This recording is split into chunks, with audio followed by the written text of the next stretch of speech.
Hello મિત્રો, સ્વાગત છે તમારું ફરી એક નવી રેસીપી સાથે। અને આજે આપણે બનાવીશું ટોમેટો કેચઅપ। જેવો કેચઅપ માર્કેટમાં મળે છે એવો જ ટોમેટો કેચઅપ અને એવા જ ટેસ્ટ સાથે આપણે ઘરે બનાવીશું, અને એ પણ કોઈ ફૂડ કલર વગર। તો ચાલો શરૂ કરીએ આજની રેસીપીને।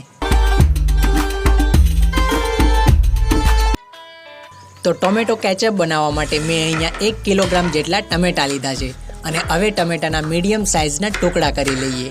અહીંયા ટમેટા એકદમ લાલ અને કડક હોય એવા લેવાના, અને મેં અહીંયા હાઇબ્રિડ ટમેટા લીધા છે જે ખાટા નથી હોતા।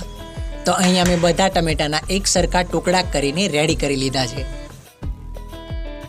અને હવે આ ટમેટા બાફવાના છે। તો ગેસની ફ્લેમ ચાલુ કરીને એક કઢાઈમાં બધા કાપેલા ટમેટા રાખી દીધા છે, અને કેચઅપમાં માર્કેટ જેવો ટેસ્ટ આપવા માટે એમાં નાખશું એક મીડિયમ સાઇઝની સુધારેલી ડુંગળી, 7 થી 8 લસણની કળી, 1 ઇંચ જેટલું આદું, 2 સૂકા લાલ મરચાં, 1 આખું ચક્રફૂલ એટલે કે બાદિયું, તજના 2 ટુકડા, 2 થી 3 એલચી અને 3 લવિંગ।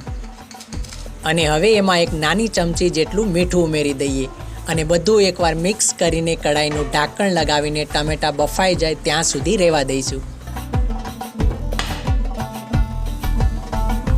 તો અહીંયા 6 થી 7 મિનિટ જેવું થઈ ગયું છે। તો આપણે કઢાઈનું ઢાંકણ ખોલીને જોઈએ તો ટમેટા એકદમ સરખી રીતે બફાઈ ગયા છે, અને હવે ગેસની ફ્લેમને બંધ કરી દઈશું, અને એમાં જે આખા સૂકા મસાલા નાખ્યા હતા એમને હવે કાઢી લઈએ, અને ત્યારબાદ ટામેટા ઠંડા પડી જાય એટલે એમને એક મિક્સી જારમાં નાખીને એમની પેસ્ટ બનાવી લઈએ।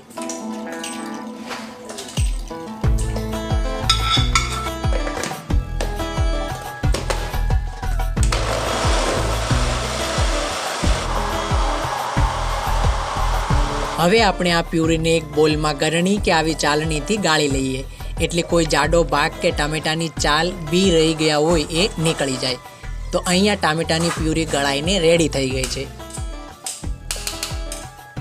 અને હવે કેચઅપ બનાવવા માટે આ પ્યુરીને એક કઢાઈમાં મીડિયમ ફ્લેમ પર ગરમ થાય એટલે ઉમેરી દઈશું, અને હવે 4 થી 5 મિનિટ માટે મીડિયમ ફ્લેમ પર પ્યુરીને પાકવા દઈશું। તમે જોઈ શકો છો પ્યુરીનું લેવલ થોડું ઘટી ગયું છે, ને પહેલાં કરતાં પ્યુરી થોડી ગાળી પણ થઈ ગઈ છે। તો 5 મિનિટ જેવું થઈ જાય એટલે એમાં ઉમેરશું ખાંડ। તો મેં પોણો કપ જેટલી ખાંડ લીધી છે, અને અડધો કપ જેટલું વ્હાઇટ વિનેગર લીધું છે। તો ખાંડ અહીંયા તમને કેચઅપ જેવો ખાટો મીઠો પસંદ હોય એ પ્રમાણે વધુ ઓછી કરી શકો છો। સાથે જ એમાં ઉમેરશું એક નાની ચમચી મીઠું, અને કલર માટે એક નાની ચમચી કાશ્મીરી લાલ મરચું।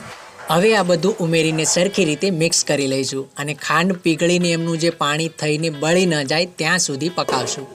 તો અહીંયા કઢાઈનું ઢાંકણને બંધ કરી દેવાનું, કેમ કે જેમ જેમ કેચઅપ થીક થતો જશે એમ એમાંથી ચાંટા ઉડશે। તો કવર કરીને પાકવા દેવાનું, અને થોડી થોડી વારે ચેક કરતું રહેવાનું।